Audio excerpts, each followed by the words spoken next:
Isa sa mga sakit na binabantayan tuwing panahon ng tag-init ay ang kontaminasyon ng pagkain. Kaya upang makaiwas, narito ang ilang tips sa ulat ni April Enerio. Ngayong panahon ng tag-init, malaki ang tsansang makakuha ng sakit sa kontaminado o panis na mga pagkain. Kaya naman narito ang ilan sa mga dapat tandaan at gawin nang makaiwas sa sakit ngayong bakasyon. Dahil madaling masira ang mga pagkain kapag mainit ang panahon, siguraduhin na hindi panis ang kinakain upang makaiwas sa pananakit ng tiyan o diarrhea.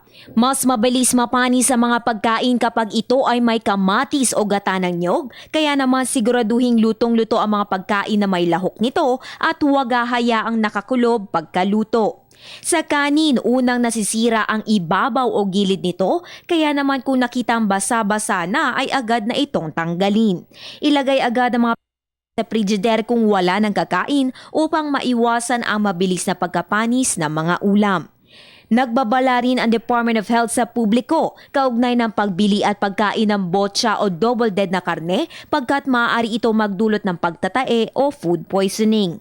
At para mapanatili ang maayos na kondisyon ng kalusugan, importante pa rin ang tamang nutrisyon. Iwasan ang sobrang mamantikang pagkain at kumain ng mga prutas at gulay. Ugaliin ring uminom ng maraming tubig nang makaiwas sa dehydration. Ngayong summer, manatiling healthy and fit para enjoy ang inyong bakasyon. Para sa Telebisyon ng Bayan, April Enerio.